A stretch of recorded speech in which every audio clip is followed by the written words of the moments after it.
What's up, everybody? What's up, everybody? It's your boy Chris. It's your boy Chris. It's another amazing episode of Financipation. This channel is all about making money. It's all about saving money. It's all about building generational wealth. And it's all about financially emancipating yourself from generational poverty. So I always say, everybody, when you get started at anything, you have to find the quote unquote greats and kind of learn from them. So if you want to get into the UFC, you got to spar UFC fighters. If you want to be a comedian, you got to look at the Richard Pryors of the world, Eddie Murphys. You got to look at the great comedians of the past. And if you want to be a good engineer, you got to look at the great engineers. So I met this guy, Tae, at FinCon 2024 in Atlanta. And low-key, Tae, I've been kind of following you for about the last 6 months in regards to some of the content you've been putting on YouTube, and it's fire. As a financial content creator myself, I really do truly appreciate, honestly, some of the content you've been putting out there. But more importantly, when I met you in person, man, you were just as cool in person as you were in real life. And earlier, before we got on the podcast, we were kind of talking about the different places that I've lived. I've met like a lot of quote unquote important people in my life, and they always disappoint me when I meet them in real life. And honestly, dude, you were just as cool in person in Atlanta as you were when I met you, as you appear on camera. So thank you for that. I appreciate that. No, thank you. It was a pleasure chatting as well. Yeah. Definitely.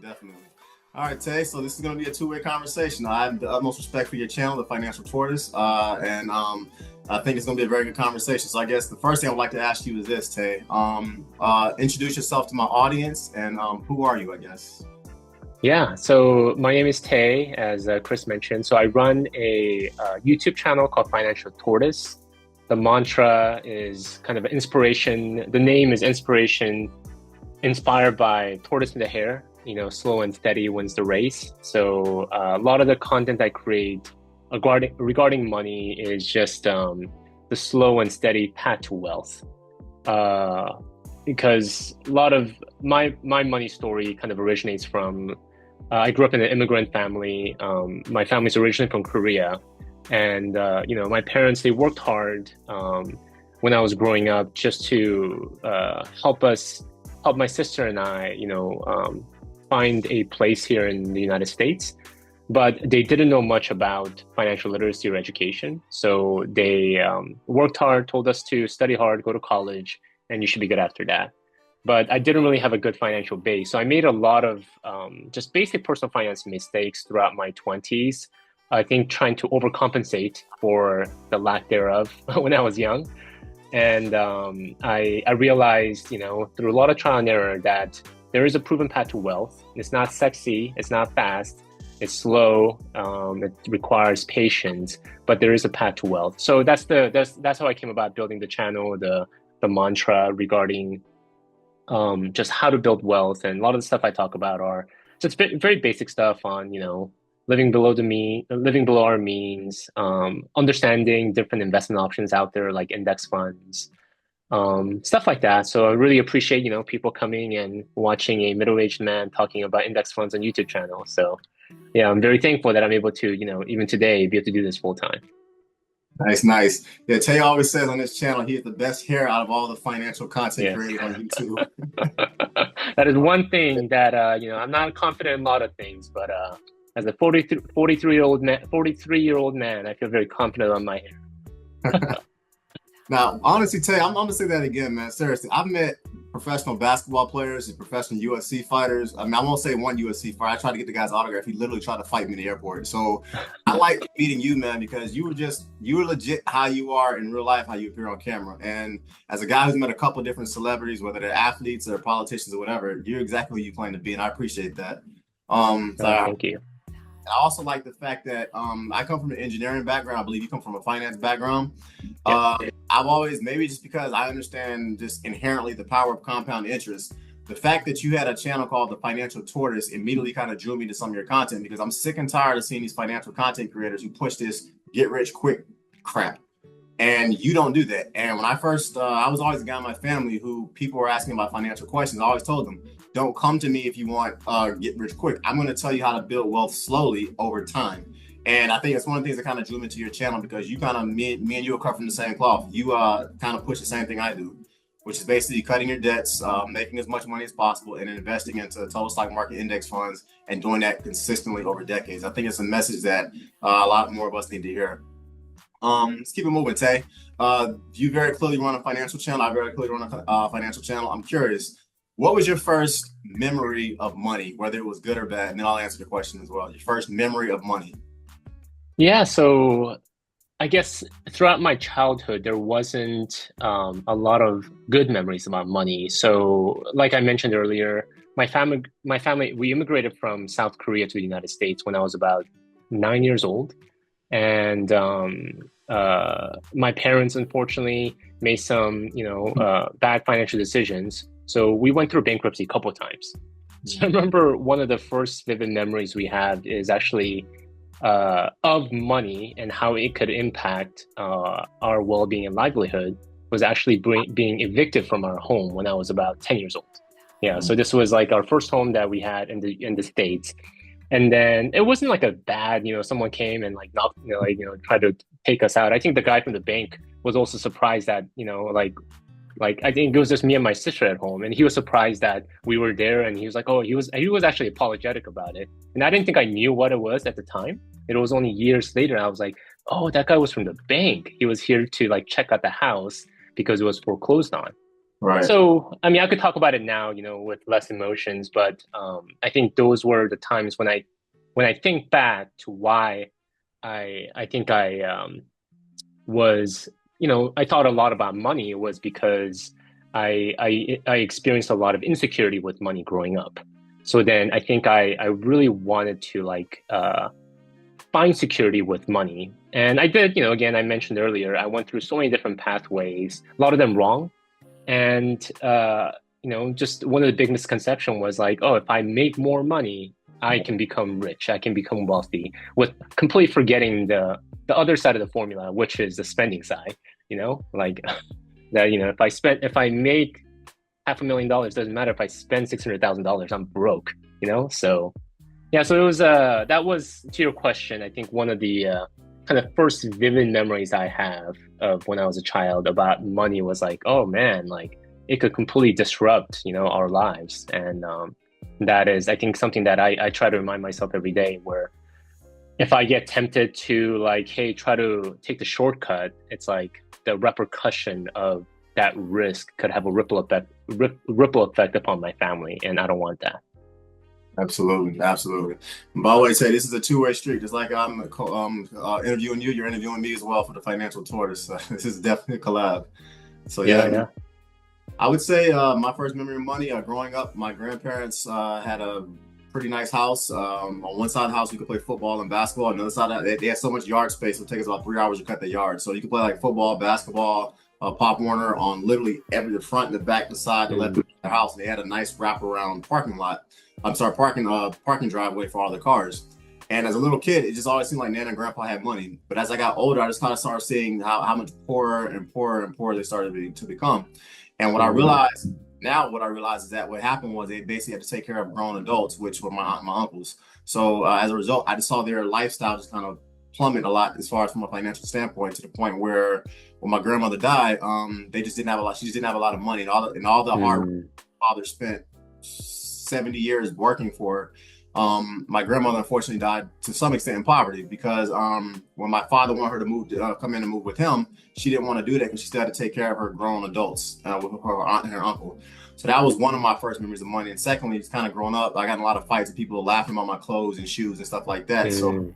I was okay. It actually made me become an entrepreneur because I started selling candy. So as a result of that, I said, okay, there's something to this money thing, something to this entrepreneur thing, and I Yeah, wanted to never laugh at my kids or laugh at me again because of what I had to wear. So that was, I guess, that's my first foray into money, and also made me want yeah, to get better at investing and stuff like that. So yeah, yeah, yeah. It's powerful. Those memories stay with us, and I think they shape, our decisions both positively and negatively. Yeah. absolutely, absolutely. Tay, Korea. I actually lived in Seoul, Korea, for a couple of years and everything. As my parents are Mm, military. You are of Korean descent. I'm curious, when you came to the States, you don't talk about this a lot in your podcast, but hmm I grew up in a very strict military household. You yourself hmm joined the U.S. military. You do not talk a lot about that in your podcast. But I'm curious. Yeah. You want to join the U.S. military? Yeah, yeah. I mean, that was many, many years ago when I was a young man. So I did ROTC when I was in college. It was a way to pay for college, but I also had a desire to, to serve.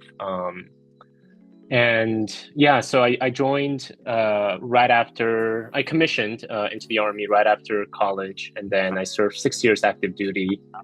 Um, and it was a great experience. I mean, I think coming from California, coming from uh, uh, just kind of one area that I lived in, I think it was a great experience to just be exposed to just a diverse body of people from just all over the country, from all different socioeconomic, groups, different cultural backgrounds. And I think what was really amazing about the military was I think it kind of unifies people under one mission. So I think that was, I didn't really like there was no like as long as we're all there for one mission to to serve our country and to complete the mission. I just saw a lot of just power in a group of people from diverse backgrounds just coming behind that one goal. So it was a great experience.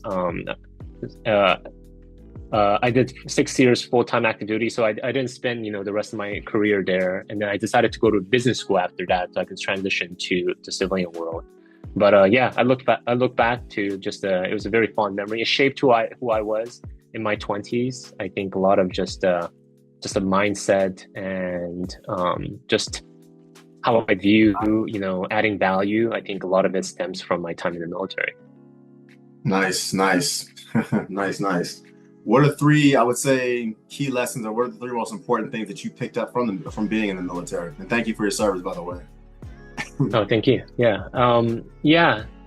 Three. I mean, there's so many. I mean, I think number one is just discipline. I think, like you just, you kind of learn to embrace the suck, I think that's just when things get hard, it's not that hard.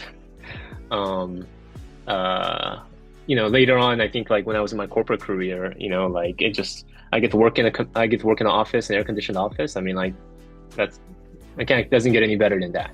And you pay me, um, that, and I think, yeah, I think the other thing that I learned is just, how, people from different backgrounds and different socioeconomic status, like myself being a Asian American, being able to interface from people from just different cultures and different like I had worked with soldiers from all over, from Alaska, from Missouri, from Minnesota, from like places I never been to in my life. And then in one part you could think that we're different, but in another part it realized we're all the same and there's so much more commonality. So I think that was another, just understanding diverse backgrounds and being able to work with people. I think that was such a huge value add, because I think we tend to focus on the difference rather than what were the similarities that we have and the common life experiences.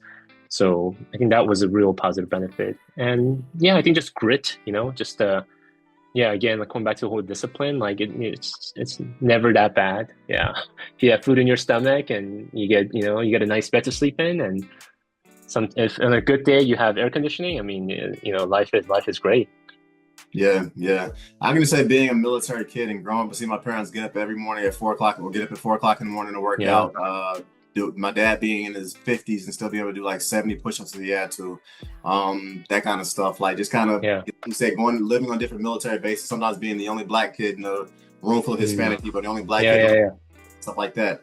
I can just say that being a military kid, it put me in so many, being the only black guy in a room full of Asians. Being a military kid and just traveling different countries and having to live abroad and stuff like that, and living in different countries, it gave me a world education that has made me pretty much comfortable in every room. You can put me in a hood, you can put me in the projects, you can put me in the White House, you can put me in a mausoleum, you can put me in a mosque, at a church. I'm pretty comfortable wherever I go. And I think I personally didn't serve. Being around Army bases and growing up in that environment, it made me kind of, like you said, just aware of every other culture and how to kind of get along with everybody. So yeah. Yeah, that's awesome. And both of your parents were Army? Yeah, so my dad actually was getting out of the military, and the story he Okay. says, he saw my mom coming into the military. And he was Oh, interesting. like, I want to stick around a little bit longer. It's like a swap of one was Yeah. the spouse and the other was the active duty, and then just Yeah, and then basically when my dad re-enlisted, they gave him the time that he had already served in, and he did 22 years. My mother Okay. did 23. So yeah, they met in the Army, Wow. I think Fort Leavenworth, Kansas, I believe. And the Okay. rest was history. So yeah. That's awesome. That's awesome. Yeah.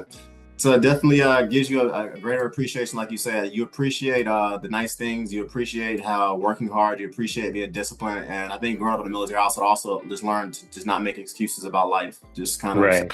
this is how it is. This is how you can work harder or you can complain, but you're still gonna have to. It's still gonna be there. So you can either work harder and accomplish it, or complain about it and never gets done. So yeah. Right. Right. Right. Yep. Transitioning from the U.S. military, Tay, to business school. I mean, what was that? And then from business school to corporate America. What when you actually graduated from business school, what was your corporate America track? I would say. Yeah, so like I mentioned, I when I left active duty, I saw business school as a way to transition into the civilian world. So I went to UCLA for business school. Uh, yeah, it was a full-time MBA, and then after that, I went to like my functional track I was in corporate finance, so I was a finance director. So I worked in that pathway for about 10 years. And like my desire, like when I graduated business school, was like I ultimately wanted to be like a CFO of like a large organization. And but our goals change because we change with time. So when I was in my 30s, I thought that was my goal. And then once I got married and had kids, I think my priorities changed. And that was one of the big reasons why I decided to transition from my corporate finance direction to more of an entrepreneurship. I had a kind of a, I remember this one moment. I was like, as a finance director, I'm sure if you work in a like a corporate environment, you've probably seen the guy, right? I was the guy who comes by and be like, "Hey, stop spending money. What's your budget? We're gonna run forecasts. Your projections, slated to be under. We got to cut back some stuff." I was that guy. So like my job was literally like I would sit in the quarterly board meetings, and then myself and the CFO, we would present our quarterly projections, our actuals, to the board members, and then our CFO would present, and I would be sitting right next to her. And then since me and my team, we built the slides, she would ask me questions, be like, "Hey, like what's going on with this number, that number?" And I remember I had this kind of epiphany where I was like, I looked over and I was like, I work really hard. I'll just like move one seat over to where she's sitting, and then I would essentially be doing the same thing, just pointing at the other, like the finance director that I would have when I'm at that position. But I think for me, when I saw that, like, oh, I could see my next 10-year pathway, that's when I was like, is that what I want? And so it gave me a permission to kind of revisit, is this a direction that I want? And it's not like it's a bad career path. I mean, it's solid, you get good pay, you get to work with smart people. But I think that's when I started to kind of have I gave myself the permission to, if I could wave a magic wand and say, if I could reimagine myself when I'm in my 40s, where I want to be, is that where I want to be? Or could there be a different future? And that's where I kind of went into the rabbit hole of like, what are some other entrepreneurial pathways I can go towards, and then something that allows me to have more flexibility, more freedom, and then maybe challenge me in a different way. So that's how I kind of ended up in the YouTube world. Got you. And coming from a military to a CFO-ish background to being a content creator. I myself am an engineer, MBA. People always ask me, was it a challenge was it a challenge like getting out of the analytical world and creating content? How about you, Tay? Was it a challenge going from a very disciplined military background to being a CFO to a content creator? Because it's night and day. It literally is. Yeah. So I think one of the biggest challenge I had transitioning into the world of YouTube, and like even calling myself a content creator is kind of, I still feel kind of like odd about it.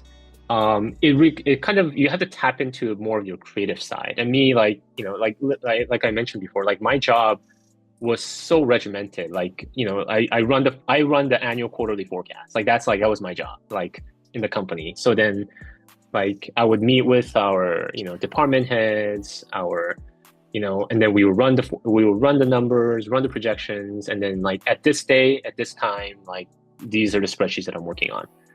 Now, like, okay, like I gotta make this video, and like I've never filmed a video in my life. Like I never filmed it until I started a YouTube channel. Like I didn't know how to talk in front of I made presentations, but talking to a video is a completely different thing.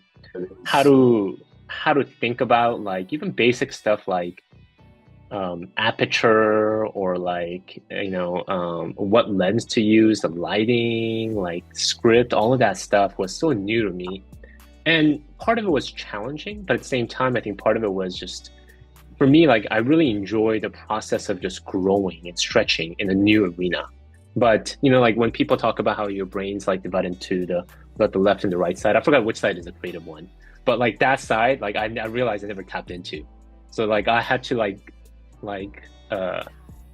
um I was very comfortable with talking about numbers, but then now how do I talk about numbers in a way that's interesting, that I can connect with people, that I can weave in stories, that I can leverage the power of video and animation to bring that more to life.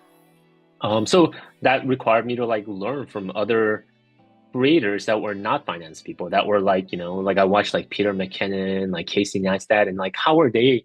Because these guys come from film background, and I'm like, I never even like I never contemplated film school in my life. Like I never like watched the movie and be like, oh my gosh, look at that scene. Like never in my life until I started a YouTube channel. I'm like, oh, okay. Like I remember this one camera guy was telling me, he's like, yeah, like you got to make sure you do the white balance. I'm like, what the heck is a white balance? I don't even know how to turn a camera on, Yeah. right? So all these kind of stuff, but I think it really tapped into that side of my brain, and it's been great. Like, I mean, it's hard, but I think it's such a different pathway from where I was at before. I think when I was on that pathway as a finance director to moving up in the corporate finance ladder, it was just a little bit better of what I was already doing. It was just kind of the next level. But this is now, I feel like I'm tapping into a whole new side of my brain, and it just stretching me in a whole different way, which is quite amazing. At the same time, being able to make a living out of it is ridiculous in a way. Yeah. Yeah, it truly is. And by the way, Tay, once again, this is a two-way street. So fire the questions away at me as well. Yeah, yeah. How's your journey been, as an engineer starting a It's YouTube channel? I was never the prototypical engineer. Never in my life, Okay. like at a bar or at like playing basketball or like at the gym or I don't know at church or something. Somebody said, "Hey, are you an engineer?" I've never had that happen to me, so I don't really know how to Mm. take that. I'm a Yeah, somewhat yeah, tall, yeah. athletic guy, so I've never ever had anybody ask me about an engineer. So I've never been the prototypical quote unquote engineer. So for me, even though I'm extremely analytical, like I said, when I was younger, I got tired of people talking crap about me, so I sold candy. That's how I bought my first car. A lot of my Mm. clothes, my Jordans, my Timberlands, all that kind of stuff. So for me, I've always kind of had an entrepreneurial, to some extent, social mindset. I can talk your pants off essentially. So for me, in my engineering job, I never get to use my people skill stuff. I never get to use Mm. my marketing stuff. I never get to use my content creation. I don't get to use that side of my brain. But when I'm like out and about in the stoop or whatever, that's when I can kind of tap more so into my I think it's my left brain side or whatever. I think right Yeah. brain, the analytical, left brain is the creative side. So one thing that I personally have liked about YouTube is that in addition to like talking about like index funds or expense ratios or compounding interest and stuff like that, I can also tap into the other side that I don't really get to do a lot of work, as in getting people to like me, talking on camera, basically Mhm. preparing the skits and everything, and preparing the documentation as far as what I'm going to talk about. I get to do stuff that I don't really get to do, and like you said, it kind of expands me. So for me, the transition wasn't that bad. I just got to kind of on camera do something I don't get to do in corporate America, if it makes sense. Yeah. Yeah. So now you're able to, what do you call it? Express that creative side of yourself Exactly. through camera. Yeah, Exactly. that was the bottled, kind of the, what do you call it, talent that you had that you were able to kind of express. Yeah. Exactly. And something else too about Yeah. YouTube, you know this as well, being a YouTuber and a content creator, Tay. This camera, this thing, the audience, they make it clear whether your stuff is whack or whether it's good.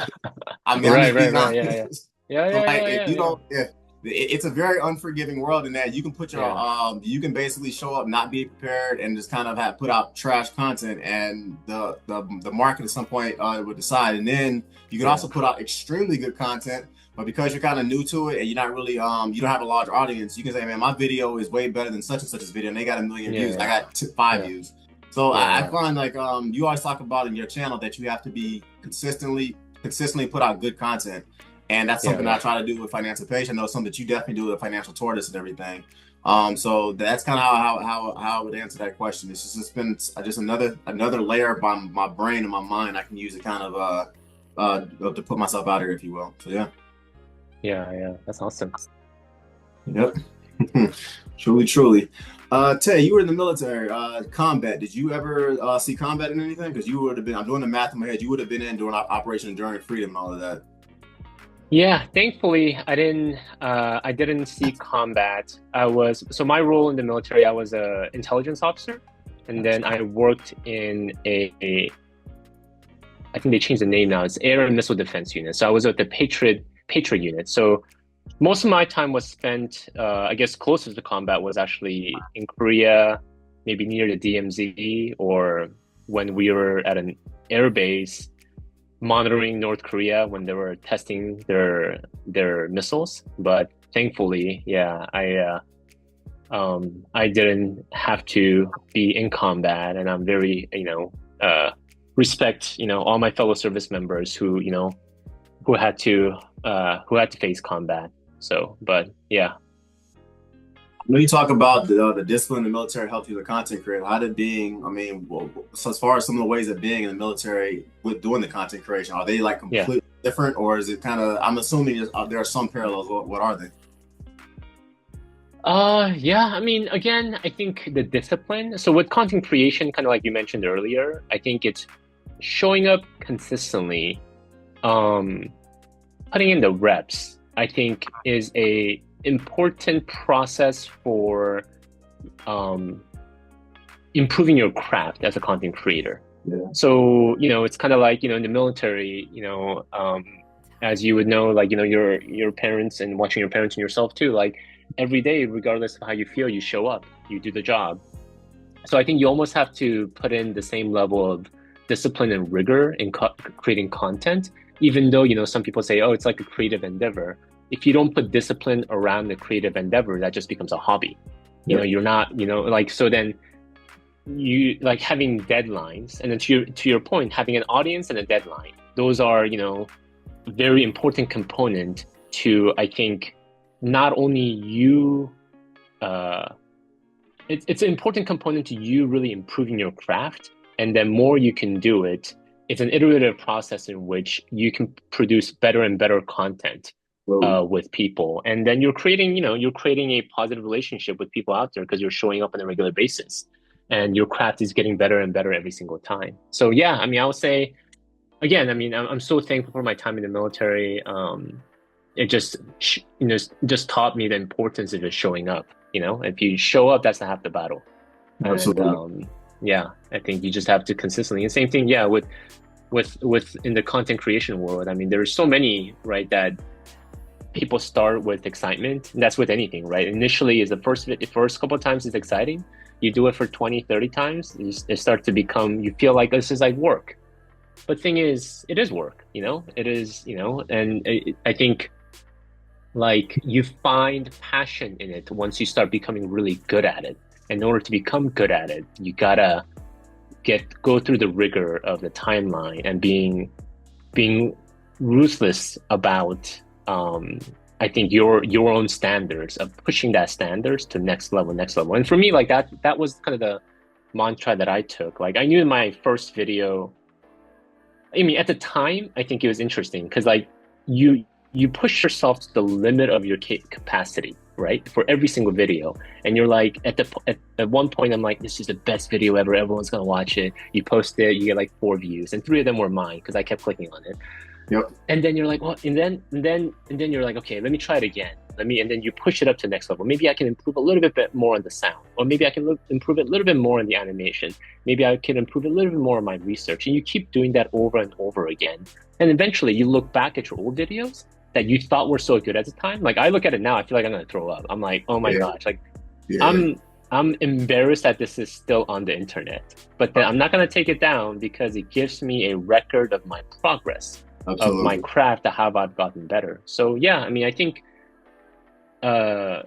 in anything that we want to do, and it's nothing different in the creator space, and I feel like it's sometimes even more competitive. Is we gotta uphold that standard consistently and consistently show up. Absolutely. You actually said something, Tay, that is so true. I look at some of my old videos; they are absolutely horrible. And I'm comfortable. I am comfortable saying that. I'm real talk, everybody. Yeah, yeah, I'm glad I was at that point. I mean, and when I say terrible, I mean this is all kind of relative. I mean, I say terrible for where I am now, but like I look at some of the like the ums and the basicallys, and then like some of the yeah, yeah, graphics yeah, I use and the content. I'm not gonna say it was trash, but yeah, I look yeah, at it now like you said, I want to throw up. But like you yeah, said, I keep it online because it kind of shows the growth and the maturity of Financipation, but more importantly, shows the growth and the maturity of Chris. Kind of how much yeah. better I've gotten at it, and that's pretty much like you said. That's an analogy to life. The more you do anything, if you put your heart, your blood, sweat, and tears into it, you're gonna get better, everybody. And that's an analogy to life, I would say. Yeah, yeah, definitely, Yep. definitely. Yeah. Yeah. Earlier, Tay, you mentioned something that I've always said. Full disclosure, everybody, I do have a monetized channel. This is one of my additional streams of income in addition to corporate, my blog, some of my e-products. Tay, at what point did you were you doing YouTube? You said, you know what? I think I can actually make a living doing this. Like, at what point did that happen? I would say. Yeah, so I think I looked at a lot of the like when I was still in my full-time career as a finance director, I think as I was thinking about what is if I wanted to kind of pursue down the pathway, what would that be? So I think I spent a lot of time just kind of researching the lay of the land on like even within the content creation business, like there's so many different forms of content creation that you can pursue after. So like I knew a lot of people who were in the especially in the personal finance space that were writing a lot of content. So they were doing blogs or they were working as freelancers. And I also knew there was, a lot of other content space I can get into, like, there's like Instagram or TikTok or just the different venues. And I think I kind of saw YouTube long form, especially as this place that it looked like I knew a lot of other personal finance creators who were excellent writers, who were great at just learning standard analytics, but they personally didn't feel comfortable putting themselves in front of a camera. Exactly. Yep. And then I thought, okay, like this seems to be a place where, if I'm just half as smart as that guy who writes, and then I can, show it in video, you kind of come off smarter than you actually are, right? A lot of times on video, right? Like, because we cut everything out, right? So then, so then I was like, okay, maybe I think I can make a dent, like in the YouTube space to kind of carve out enough space for me to be able to make a living. So it was I think I thought a lot about it, and my wife and I, we planned quite a bit for the transition as well. Probably the whole process was, I mean, like from the moment I started thinking about like I want to kind of do something on my own to the moment that we're actually like got to a point where it looks like it was going to work was probably like a good 5-year process. So like we went through a pretty rigorous financial process where we paid down our debt, all of our student loans. We have about 6 figures. We had a pretty high savings rate. We were aggressively just saving and investing as much as possible. So then when we decided that, hey, like I want to kind of try out this pathway, we saved up about 2 years worth of cash so that like we had this runway that if like the worst case happened and nothing came in, we're totally fine for 2 years. And I also always left like a back door open in my old job too. Like, like I knew my CFO, if she needed contract work, like she was pinging me about like, hey, can you do this? Can you do that? I'm like, I'm just taking some time, like let me figure stuff out. Because like I needed a backup plan for me to feel confident going forward. So yeah, like YouTube, I think I gave myself like at least 2 to 3 years saying, let me go ahead in first and see if I can make this work. So then I committed myself to posting like 2 videos a week for like 2 years and then see like how far I can take it. Thankfully, like my craft, as I mentioned earlier, got better. I think I learned the algorithm better. I learned how to package my message into these long form videos better.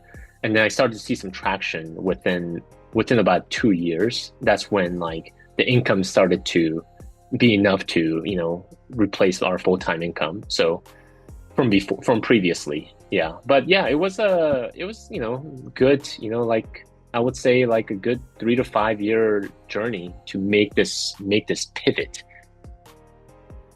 Nice. Yeah, I would say if I were to jump into that question, a couple of years ago, a young lady asked me to come on to her podcast and talk Yeah. about engineering and stuff like that because there just were not a lot of minority engineers, unfortunately. So anyway, I went on her podcast and I talked, and that was still to this day the highest podcast that woman has ever had. So I had Hmm. like her comment section said, whoever that guy is, bring him back. Yeah. So and then some of my people saw the podcast like Chris, if you never considered being a podcaster or a YouTuber, dude, you need to get into this. Yeah. And Yeah. Yeah. about 4 months after that, somebody else invited me to a podcast completely unrelated. This one's about dating and relationships. Mm. And for that one, basically more or less, it was the exact same thing. People were like, that was the highest rated podcast that person ever had. And they were like, whoever that guy is, you need to bring him back in podcast. And so I had a completely different set of people say, dude, you need to get into podcasting. And at the time, I saw like no, I'll be completely transparent. I didn't see like a lot of African American men that were talking about financial intelligence or financial literacy Yeah. on Yeah. social media.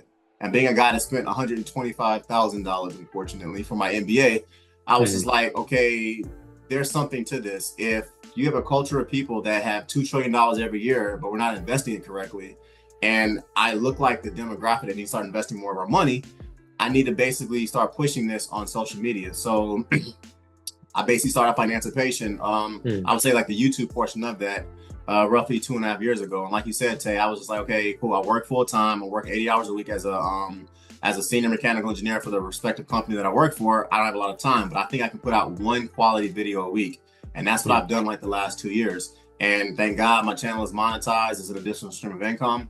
But more importantly, nothing is cooler, Tay, than having people walk to you and say, "Yo, you're that dude. I know you. I started investing my money because of you," or "Yeah, I Yeah. stopped Yeah. keeping credit card debt because of you," or "Yeah, I started Yeah. looking at credit or rental arbitrage different because of you." It's a Yeah. good Yeah. feeling Yeah. having people tell you that kind of stuff. So yeah. Yeah, that's awesome. I mean, you're making a difference in people's lives, and I think that's the interesting about YouTube too. Is it's such a visual platform that like it's not just it's very different from like a you know money lessons from like a bank rate or like nerd wallet written by some anonymous writer. It's like you're talking about your journey, and I think there's so many people that the message resonates more because of your background, like from like your military background or your upbringing or your education. All of those things play into it. It clicks with someone. So like yeah, in my YouTube channel, I think I get a lot of people of similar background as me, like a lot of immigrants, a lot of people who've had like maybe similar like kind of a traumatic, I guess, money experiences growing up as a child. And then I think they're willing to listen because the story resonates. So I think that's the power of kind of the video medium of YouTube, is that like it allows you to have this connection that wasn't possible before. I agree. Something else I like too about YouTube is that it cuts out the fat. Like, I mean, I could say 85% of the stuff I learned in B school and business school, to get my MBA in finance. I mean, I'm not gonna say it wasn't practical, but it's not practical in regards to building generational wealth to some extent. Yeah. Whereas Yeah. on YouTube, I mean, me and you, we have 15 to 20 minutes to kind of get our point across about whatever it is that we're talking about. So as a result, we cut out the fat and we give you the straight, the straight meat and Right. potatoes of everything. And I like that. Additionally, not Yeah. everybody, unfortunately, wants to open up a book and read it, but most people are perfectly comfortable listening to a 15 to 20 minute podcast on the Yeah. Yeah. S&P Yeah. 500 or index funds or mutual funds or real estate. Yeah. So Yeah. Yeah. YouTube is a very, very, very powerful tool. I just wish I knew the stuff that I know today 25 years ago. I Yeah. really Yeah. do. I really do. Yeah. Yep. Same here. We've talked a lot about it, Tay, about your YouTube channel and everything. By all means, please describe your because you have more than just a YouTube channel. Describe your highly successful, I'm gonna say, business to my audience. Like, describe it in its entirety, whether it's the blogs you do, whether it's YouTube, whether it's your one-on-ones. Describe it to my audience, please. Yeah, so the business model, I mean, is pretty simple. It's the core of it is the YouTube channel. So I have a very simple kind of a strategy. Like I focus on um long form YouTube videos. So I don't do shorts. I think uh for me, I feel like what I want to convey and what my audience connects with is long form YouTube videos. So I have that as kind of like my main funnel, which I funnel into an email list. And I'll have a membership community that I run where I work more closely with people. So that's kind of the simple business model. And then the monetization kind of layers on top of that, where, money comes in via YouTube AdSense, affiliates, sponsorships. And then here and there, I used to do one-on-one coaching, but now it's more through the community membership. That's the additional source of revenue. But yeah, it's a very simple model of just one channel, one avatar, one funnel, one product. Got you, got you. As far as your Yeah. community membership, how'd you go about creating that? Seems pretty straightforward, but how'd you go about creating that? Yeah, so I use a platform called School, Skool. So it's a platform that allows me to have not just course hosted, because that's kind of like the base. A lot of digital courses was kind of like the thing for the last decades. But then this adds an element of like live coaching and community aspect as well. People can interface the community. I think there's been a lot of like, what do you call it, stats that's come out saying course completion is gets increased when there's higher accountability. Just kind of like instead of us receiving a video on how to lift weights, if I have an accountability partner, I'm going to go lift more weights, right? So it's the same thing. It's like, I want to improve my finances, but I could watch videos about it all day long, but there's a reason why I'm not doing it. It's because I need more accountability. Exactly. So that's kind of what the membership model is about. Like, I wanted to provide a place where people are not just receiving the information, because it's not a shortage of information. A lot of it is it's a combination. You need information, the know-how, but you also need, accountability from, other peers, as well as like a coach. So that's kind of the model that I'm trying to cultivate right now within the Financial Tortoise kind of umbrella, like a Financial Tortoise community. It's pretty new. I just started this year. So, but I find a lot of joy in just being able to connect with people, their stories, and then seeing where I can help them. Like what gaps, they just, a lot of times people just want to talk about money because it's such a taboo topic that like they can't talk to their friends about it or family because there's certain bias. They can't go talk to the bank or the investment firm about it because they're trying to be sold something. So there are a lot of times, a lot of people are just kind of hungry for like, I just want to talk to someone without judgment and someone be able to give me unbiased feedback on if I'm in the right direction or not. Got you. And I Yeah. agree with that. It's like money, unfortunately, in 2024 is still such a taboo subject. Yeah, you can't talk to your friends at church about it. You can't necessarily talk to your family members about it. You can't talk to some extent your friends about it. So you create Yeah. an online community where people can talk about money and they have accountability partners, and it's worked. It seems like it's worked pretty well for you, I would say. Yeah. I mean, so far, again, it's still in the beginning stages, but I do want to, I think that's the one area that I really want to grow because it's something that I have more control over apart from sponsorships and affiliates. And I enjoy it more because I get to, directly help people. So yeah, it's been great. How about yourself, Chris? What's your model? Kind of the same thing. I mean, prior to doing YouTube, I was always, just like I said a little earlier, I was always that guy in my family that people would come to and say, Chris, what's the difference between an IRA and a Roth IRA? What's the difference between a mutual fund and an index fund? Okay, should I do nothing down real estate or should I do the Dave Ramsey 100% down path? I was always that guy people would ask me those questions about. So I was doing financial coaching or consulting for like 20 years, or since I was a late teen. And then when I started the YouTube portion of the business and everything, I just quickly realized that through the power of medium and film, because I was always comfortable with being in front of a camera, you can attract so many people to you so quickly. I was okay. I can create a monetized business that literally lives in perpetuity. I can operate it from anywhere in the world with the Wi-Fi channel. I've created content in international countries with Financipation, just sitting in a hotel room and stuff like that. And then on top of that, I'm actually giving something to the world. I'm teaching people how to financially emancipate themselves from poverty. So, and I love talking about money.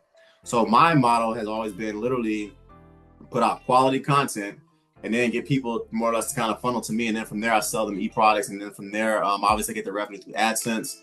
And on top of that, I also get a lot of my one-on-ones through that. The one-on-ones are getting a little harder to do because I have 2 young kids, and Yeah. Tay, you have kids as well. Between working full time and then having a business and then having to keep wifey happy and having to Yeah. it's a lot. But that's kind of what I'm doing now. I'm trying to transition, and I would say eventually at some point more so to what you're doing with like the online memberships, and then we products people can buy 24/7, 365. So that's the ultimate goal, I would say. So where do you think you're at right now with like, I mean, that's a lot. Like I couldn't imagine like juggling full time. Like, so that was one of the big decisions I made was like, I think I tried juggling it all, but I felt like I wasn't doing anything well. So I made kind of a clean break. I said, okay, let me finish let me end my my corporate job. And I gave like a 7-month notice because like I've been with the same company for 10 years. So I knew them really well. I wanted wanted them to be successful. And then I said, okay, like I'm going to transition. I'm going to actually hire my replacement. I hired my replacement and then a whole new team. And then I transitioned out. And then I turned around and said, okay, let me go head on into YouTube. I had a YouTube channel before, but I didn't really upload consistently. Right. But then I don't know if I could have like juggled both in my head. So like, where do you think you're at right now with that kind of a pivot? God has blessed me with a very, very great wife. I know you brag about your wife on your channel. I brag about mine as well. I couldn't do Financipation without her. So she allows me to kind of, if I say, babe, I have to spend all Sunday filming, or I have to spend hours when I get home just writing content and stuff. She's very understanding about it. As far as where I'm at right now, more or less she's told me you're going to be in corporate America for a while. Yeah.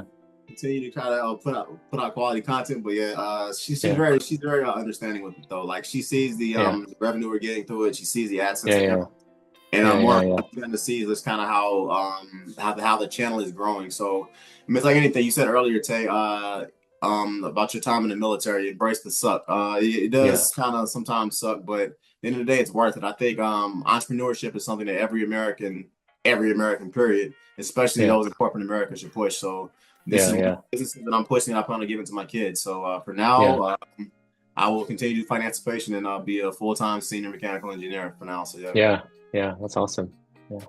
Yep. Yes. So you would say have transitioned to I would say like that golden portion of being an entrepreneur, where you literally have all your free time. Earlier, before we started filming, you were saying you've been on a family trip for like the last at least a month or so, just kind of vacationing and stuff. So what is a typical day like for Tay as a successful entrepreneur? What's a typical day like for you now? Yeah, so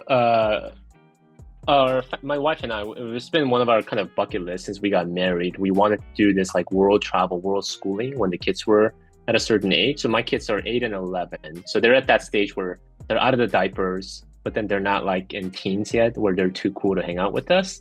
So they still think we're cool. So we decided to, hey, let's travel for at least, a year or two to all these different places that we always wanted to go to while, world schooling, which is the cool word for homeschooling while you're on the road. But there are programs that we can enroll our kids into when we're in a certain country. So yeah, we just spent 3 months in Europe, just kind of traveling all the different places with the kids. So yeah, it was a bit of a dream come true. I mean, like the typical day, I mean, it sounds kind of crazy, but like I was filming videos while we were in Paris, and then like my wife would go downstairs, get like like it was her dream to go to Paris too. And she's like, I'm just gonna go down and get some croissants, and baguettes, and then get some espressos and at the local, Parisian cafe. And then like while the kids are being able to, they're not really schooling, they're just playing, extended summer vacation. And then, just be able to like freely be able to like spend more time with them, be able to travel different places and be able to like work while I'm on the road. So that was really, really awesome. So yeah, I mean, thankfully, like, I think one of the great things about this content creation, kind of like, you're experiencing, is it's completely remote. And, it allows you to, like, you're working a lot, and I'm pretty sure you empathize with it. It's not like we don't like work. It just, we want to have more control of our lives. And I feel like I'm working more than I did before, but I feel a lot more satisfaction because I'm driving the agenda and I have more control. So that's been kind of the routine, is like, being able to prioritize family time, the stuff that we want to do, and I get to fit the work around it. Absolutely, absolutely. Yeah, that work-life balance and freedom. It's like I think the analogy of my buddy, he left corporate, started his own law firm. He said he cut his golden handcuffs. He walked away from like a $250,000 a year salary and started his own law firm in Miami.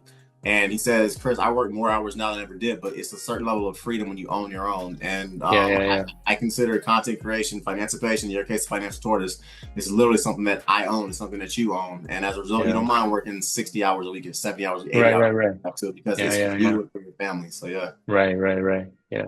Yep. A question I always like to ask my guests, Tae, because I kind of let you know what your investment strategy kind of is. If you had a long lost rich uncle that you never knew about in Korea, he died, and he gave you $1 million, how would you invest that money? Or actually, I'm sorry, what would you do with that money?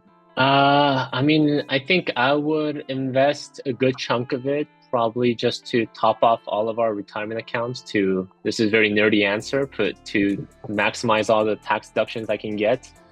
I have a whole list, and then fill those accounts, and then whatever is overflowing.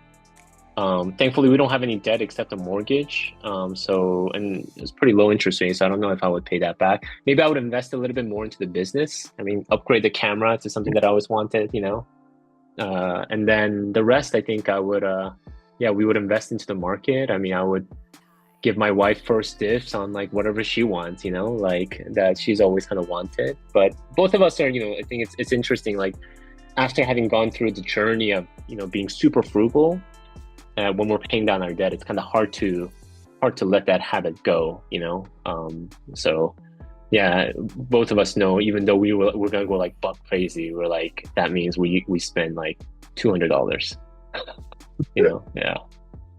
So with $1 million, you said you would have issues spending $200 on yourself? Yeah, which is, $1 million. I would put most of it probably into an investment account and then just give us more security for the future. I mean, I think the biggest thing with, finding security is really identifying our enough. Our financial security is really identifying our enough. I think most people get into trouble because we don't put an upper limit to our enough. And then there's always more and more. But I think once you're able to be content and know your upper limit, I think that's the greatest security of all, because you don't need more. Like someone can tempt you with more, but you're like, I don't need it. So you have ultimate control. And if your lifestyle and your income is able to cover that basic lifestyle, then you're completely free. You have more money than the richest billionaire out there, because they don't know they're enough. Good point. I like that. Know you're enough. I'm gonna use that. I know you're enough. I like that. Yeah. You've mentioned a few times in this podcast, Tae, describe your debt reduction journey. Like, what was that? I know you had some debt from grad school, and I think you had some as well. So describe your debt reduction journey from A to Z, and how it felt when you got to Z and you had no more debt. Yeah, so when my wife and I got married, we had $105,000 of combined student loans. So when I went to business school, I came out with like $87,000. My wife was graduating from nursing school and she had like $18,000. So we had about combined $105,000 of student debt. And that's how we started our marriage. And we also were not very smart with how we funded our wedding. We spent $45,000 on the wedding. We had a big like Korean wedding. So we were essentially like worse than broke when we got married. And thankfully we had jobs. But I think that was one of the first moments where I was like, oh crap, like something happens, like we're not financially doing well. Like on surface, people will be like, oh, you guys have a job, you have income, like you're doing well. But deep down inside, we were like, no, we're broke. So I think that's where we went through like a Dave Ramsey Financial Peace University. And then we followed a debt snowball method where we listed all of our debt from the smallest to the largest. Not the interest rate, just the smallest to the largest size. And then I remember creating a spreadsheet, printing it out and posting it in our fridge. And literally for the next 3.5 years, we just went buck wild and we cut back on everything that we could. And then we would cross off one by one. We just didn't have good spending habits. So then we did the envelope system. Where you take out cash in beginning of the month, you have an envelope for groceries, envelope for eating out, envelope for just discretionary. this was the highlight of like how we were not good with our cash flow, because it'll be like the first week of the month and we look at our grocery envelope is like empty. There's like $5. And we're like, we're supposed to stretch this out for the month. Like, what happened, right?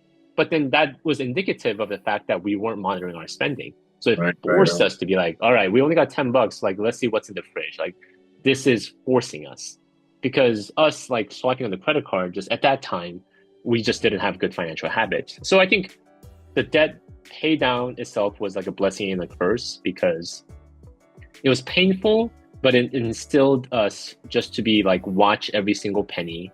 And the other part too is, being in Orange County, being, a lot of our friends, weren't in the similar kind of frugal mindset. So I think I grew up with a lot of like showing wealth, showing richness, like you drive a nice car. Like, like it was normal to see like a 19-year-old driving a brand new Audi. And then at the time you're kind of like, like, oh, it's because maybe they have a lot of money. Like I didn't know, right? Like this person that lived in this huge home, oh, it must be because they have a lot of money. So I equated spending with money and then showing with money.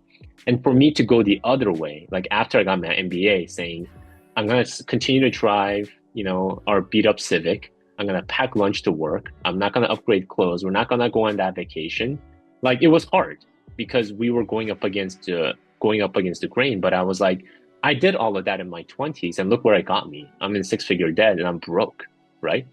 Like it required a lot of just, self facing just reality. So yeah, I mean, I think that's where we were very thankful. We were able to pay it off in about 3.5 years. And I think that discipline kept us going forward because our income kept increasing, but our, like all that money that we were putting away to our debt, we were like putting at least like $3,000 to $4,000 every single month towards debt payment. And then that we were able to now refunnel towards our investments going forward. So that really helped us a lot in being able to like build our investment, our nest egg, and be able to like create a cushion for the future. Nice. You said you had 125K in MBA? Yeah, so I actually had an interesting story about my business degree. So I went to undergrad for free. I actually got a full ride to go to get my mechanical engineering degree. So that was absolutely great. Okay. So when I went to grad school, the engineering firm I worked for, they were like, yeah, Chris, go to grad school. We'll pay for the MBA. We'll give you a very large percentage of it. So I was like, all right, cool. So how's it going to work? And do I get like a B or better and you pay back the course? Or they said, don't worry. Yeah. We'll figure it out. So anyway, I got about 75 to 80% done with the program and they hadn't paid me one penny. I was like, okay, guys, what am I what's the process of this? I'm about 80% done with the program and y'all haven't given me one penny. I'm taking out loans. So at that point, they kept telling me, just don't worry, get the degree, we'll figure it out. So anyway, when I had about 2 semesters to go, they basically more or less said, sorry, Chris, we're not going to pay for the MBA. So I literally graduated. I literally got my MBA and I was working full time when I did this. I had a career, obviously, and I was making decent money, but $125,000 is $125,000. Yeah. So more or less, I paid off the degree, left that company. I got my MBA, got my MBA, left that company, and literally for like the next, I think it took me 7 years total before about 3 to 4 of those years, I basically I didn't live in the projects, but I lived very close to the hood. I had roommates. I lived in people's basements. It's actually kind of fun. I took my wife to where I used to live when I was in Philly, and she didn't even feel safe getting out of the car. Oh, wow. So basically, I just did I went ham. I did used cars. I had people laughing at some of my cars when I got to Miami. I had roommates. I didn't live in the projects, but I lived very close to I always lived in kind of lower income housing at the time because I was basically putting $3,000 or $4,000 a month, like you did, toward getting that debt out of my life. And one day I woke up and Sally Mae said 0. Nice, that's awesome. That's awesome. Congrats. It was a great experience. It truly was. So that was my day. That was my day for you. Yeah. That's awesome. Yep. Yeah. When did you have your mama, I made it? Like, when did it hit you, Tae? I don't know whether it was you got married, whether it was you and your wife were in Paris and everything, whether your kids were there and you had no debt. Like, when did it hit you and you thought to yourself, wow, my Korean immigrant parents, they would be so proud of me because I made it. When did that, describe that moment to me? Oh, I mean, when you're talking about like Korean immigrant parents, I don't know if they would look at where I am right now as being made it. They don't even know what I'm doing. Yeah. They're like, you're unemployed, you're on YouTube, you're a disappointment. Yeah, if you look at it from that, from my perspective, I mean, I felt, like, I think, like you mentioned, like with American entrepreneurship and opportunity, I feel like there's so much opportunities here, and I don't, I felt like, every phase of my life, like through the military, getting my MBA, working in corporate finance, every single phase, I felt like I made it. I think this is just a different phase of my life right now where I get to experience something different, more freedom. But I don't know if I, would have be able to appreciate this freedom unless I went through like 20 years of kind of the working for the man grind. And at Right. the time, that's what I wanted. Like I wanted to, like my dream when I was in undergrad was I wanted to serve my country. I wanted to be an officer in the army. And then like after that, like I wanted to go into corporate world and I wanted to be like a finance director. So then each phase of my life, I think I was very thankful for, So yeah, to your question of being mated, yeah, my Korean parents are, they're disappointed. Yeah. On yeah. I think their proudest moment was probably when I graduated college. And then, and after that they're like, what, I don't know what the heck you're doing. Yeah. Yeah. Yeah.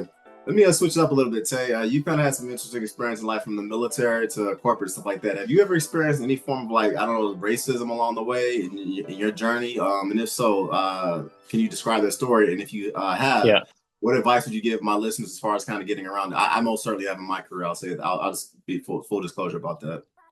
Yeah, yeah. I mean, so interestingly, like I think the military, I didn't feel, and that was one of the most interesting experiences because I felt like the I didn't feel any discrimination based upon race when I was in the military. I think that was one of the most fascinating thing. I think it was, I'm pretty sure, the same of like I was fascinated by having never met, somebody from like an African American from South Carolina or like a white guy from like Arkansas. I mean, this was how ignorant I was coming from California. Like I remember a guy telling me, I'm from Arkansas, and I'm like, Arkansas? And then he's like, no, Arkansas. I'm like, that's pronounced Arkansas, right? I mean, like I was so ignorant, right? And the same way, right? Like, so I was just as ignorant. So then it was interesting that I didn't really feel any discrimination there. But I mean, I think, yeah, there's a subtle level of like, I think, like, I don't say racism, but I think just people look at someone's race or their cultural background or just the way we even speak, and make judgment, based upon that. So I mean, I can't recall anything specific. I mean, I think I probably experienced it more when I was a kid, when we first immigrated from Korea. And I don't know if that had to do with like race or just the fact that we were just poor, so that we were discriminated on, right? So it's sometimes it kind of blends together. Is it more of a class discrimination or is it a race discrimination, right? Sometimes you feel like it's maybe the class discrimination is even more, even worse. So yeah, it's hard to say, but I mean, I think for me, like it was when I think about like race, I think one of the most positive experiences I had was like being in the military and then like not being discriminated based upon race, but the fact that we were able to all kind of have unity around a single mission, around a single cause. And I never really felt. I think people were novel of my ethnic background, just as I was novel of their background. But I never really felt like there was any like racial discrimination because of my ethnicity in the military. Yeah, I mean, but I'm curious to hear kind of your thoughts. Oh man, I've seen it time. My first day out of college, I had a mechanical engineering degree. I walked in the trailer, and my boss called me the N-word. And when I went to HR, when I went to HR about it, they told me he's been with the company 20 years. You've been there for 20 minutes, and they didn't believe me. So wow, that guy tried to get me out of there. I mean, I've been on places before. I show up the next day, there's a noose hanging there. So I've seen the real stuff, Tay. Yeah. What I've always told people though is this though. In my line of work, I'm generally the only guy who looks like me. But Yeah. and people, when I walk in a room, it's actually funny. I work with an Asian gentleman. Me and him kind of always have like just jokes about it because he is the only person I've ever seen that looks like him in his position too. Yeah. So Yeah. Yeah. Yeah. I Yeah. once walk in a room, people are like, wait, you're the superintendent, you're the project manager, you're the senior mechanical engineer, you're the Yeah. chief finance Yeah. guy. Yeah. Yeah. So Yeah. it's kind of funny, and we always kind of make jokes about it. But what I've learned, Tay, honestly, to keep it real with you, is that when you're really, really, really good at what you do, and when you open your Right. mouth, and people can say, okay, this guy is intelligent, and more importantly, he knows exactly what he's doing. People kind of start to give you a lot more. They say, okay, this guy is competent. I don't care what he looks like. And Right. Right. that's Right. what I've learned with it. Be over prepared for every meeting. Don't take anything for granted. Work extremely hard when you get there. Yeah. If Yeah. in the military, be very, very, very prepared. Have a backup plan, an A, B, and C, and a backup plan. And when people realize that when they work on your project, you'll get them home at 3 o'clock or 4 o'clock to go see their family. When they work with someone else, they'll go home at 7 or 8 o'clock. They want to be in your project, Yeah. regardless of what color your skin is. That's what I've learned anyway. So yeah. No, it's true. It's true. If competence, I think they talk. I think Scott Galloway talked about it in his book how like the greatest revenge is success, and then success is a result of competence and hard work. So then, yeah, I think instead of focusing upon what we can control, focus on what we can. One thing that was interesting when you kind of bring up race was like I think it was interesting. Like when you're, especially in America, I think like ethnically being a minority and then that being the norm. And then I never really like consciously thought about it too much, except when I would talk to like more of my Caucasian friends, and then they would be able to understand that like, hey, like when I walk into a room, being a minority is a normal for me. Like me, like being the only Asian in the room, that's like a norm. So then me having to try to like fit into the different cultural context is like a second nature that like I built throughout my life because I'm always a minority. But it was interesting because that was something that like I didn't even realize I was doing. But and because I think it was interesting, like when I would like, you mentioned you were living in Korea. So then like when I would have more of like my Caucasian friends, and then we would be like in a neighborhood where it's like majority like Koreans, and they're like, "Oh, I feel like a minority," and it's like this is how we feel everywhere we go, Every right? So second of for every them, it day. was like a novel, concept, and not to like say like he wasn't, it's like intentionally, but it was just more like that's kind of a living in the States where like when you're an ethnic minority, it just becomes a nature of the game, nature of like living, yeah. Yep. I'm sure. Yeah, as you mentioned, you've experienced that quite a bit too. Yeah, you have to. At the end of the day, I think our blood is red. There obviously are some differences, and America does have its history. We all know what that is. Yeah. But at the end of the day, we are a lot more in common. We have a lot more in common than we have to separate us. I mean, being a kid who lived all over the world, who backpacked across Europe, who's lived all over the United States, that's kind of what I've always noticed. That at the end of the day, we are just a heck of a lot more. I mean, you saw at FinCon, everybody was there: black, white, Hispanic, Asian, Muslim, Christian. Right. The U.S. military is the same way. We have a lot more in common than we have that separates us. That's just the honest truth. So yeah. So I try to focus on the similarities. It's just me personally. Yeah. No, definitely. All right, Tay, we're getting a little long on time. I want to respect a little bit time, but I do have a few other questions I want to ask you if you're cool with that. Yeah. Me and you are both huge proponents of low-cost index funds.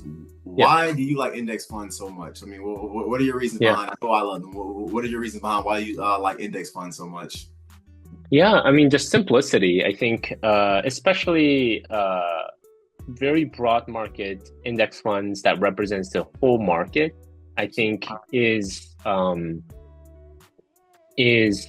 of the best ways for majority of people to invest. So I think like, if you're a savvy investor and you understand the market and you like to slice and dice the market and understand asset allocation, yes, like, yeah, you are like a 0.01%. But for the majority of people who just wants to save enough for retirement, there are things that you can control and you can't. And you can't control your returns. Like that is, no matter how many people try to predict the market, where it's going to go, no one knows where the market's going to go. So we got to focus on what we can control, which are expenses, which are exposure, which is how much the market am I capturing. So then why I love index funds is that it's very simple. You capture the whole market. Simple. That's it. Like when people talk about like, oh, I wanted to like, how about high dividends index funds, and then I want to add a little bit of small cap, and I want to add a little bit of international flavor in there. Like, yeah, you can do all of that, but like, what are you trying to get at? You're spending all this time and energy. Just say simple. Like I like to advocate. Like Jill Collins wrote the book, The Simple Path to Wealth. How, you know, if you want to just to have a simple effective investing strategy, just buy one index fund that represents the whole market at the lowest cost possible and just forget about it. So that's like my thing. Just focus on what you can control and don't spend your time on things you cannot control. Absolutely. Absolutely. Yeah, I agree with you 1,000,000% on that, Tay. I love index funds. I love the great returns you get with them, historical returns. I like that. Yeah. I love the extreme diversity of you buy the instead of don't buy instead of buying basically the needle in the haystack, buy the entire haystack. I Yeah. prefer Yeah. that method. I also like the idea that it just saves you a lot of time and energy. I said earlier, I'm a very Yeah. busy man with index funds and the S&P 500 to some extent.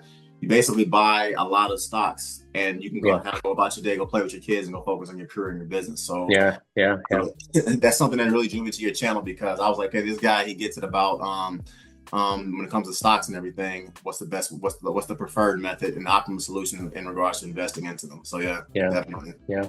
Yep. Yeah. Well, I think both of us are readers, Tay. What are three books that you would advise my listeners to read? I'm sorry, three books. Yeah, so I think when it comes to personal finance books, there are three books that I personally feel like are good pillars. So I think one is when it comes to like just basic debt pay down, Dave Ramsey's Total Money Makeover, I think is an excellent book. I think that's just a very good starter, basic foundation of personal finance. I think Ramit Sethi's I'll teach you how to be rich is a really good book. I think it's more tailored towards working professionals with middle to high income. He talks a lot about automation of money flow. And then third personal finance book is Jill Collins' The Simple Path to Wealth. I think is an excellent book on just simplifying investing. I think it's one of the best investing books out there for the common folks if you want to have an investing strategy. And if I could add a fourth book that's a non-personal finance related, I think it is a children's book, not The Tortoise and the Hare, but it's all the places that you will go by Dr. Seuss. It was his last book that he wrote before he passed away. Yeah, I read it to my kids often. They're a little bit older now, but like with my wife and I talk often about how like it's so simple yet so profound. And there's a chapter in there, you know, whole base of the book is like, oh, all the places that you'll go, and he talks a lot about like you'll face adventures and you'll also face like, you know, dark places and dips. And then one kind of profound page in the book is the waiting place. He's like, you know, you don't want to get stuck in the waiting place. And I think that's where so many of us get caught up is like we get into this waiting place of something to happen to our lives instead of, you know, understand the fact that we all have just one life to live, and time is something that is so the most precious resource that we have. So I think it's very important that we make the best of it. And then like the book says, it's like a life is an adventure. So, you know, make it an adventure, you know, like pursue the things that you want to, like, you know, don't let life dictate your direction. Like you drive where you want to go. And then all of us deep down inside, you know, we have these, I think, desires and places that we want to go and things that we want to see. We just don't allow it to come out and be exposed to the sunlight because we're scared, and we got so used to the, you know, defined pathway as we became adults. So yeah, that's a children's book, but it's a good reminder. You can read it in 5 minutes, and then, you know, you walk away very inspired. Yeah. I think I'm gonna buy. I read to my son every night. I have two sons. I read to both of them every night. So I think I'm gonna buy that book. Yeah. All the places Yeah. you go. I'm checking out with Dr. Yeah. Seuss. Yeah. If I were to Dr. answer that Seuss. question, Yeah. I would say I'm a military kid. You are a military veteran. I would Yeah. say Extreme Ownership by Jocko Willink. Phenomenal book. It's Okay. Yep. It's non-financial related, but he has a lot of. If you are a senior manager position, you're CFO, CEO, C-suite status. That book teaches you how to lead men in combat, and it teaches you how to lead men in a corporate setting, corporate America setting. So Yeah. I would highly advise people to read that. The Psychology of Money, you will not go wrong with that book. It's a phenomenal Yeah. read. Yeah.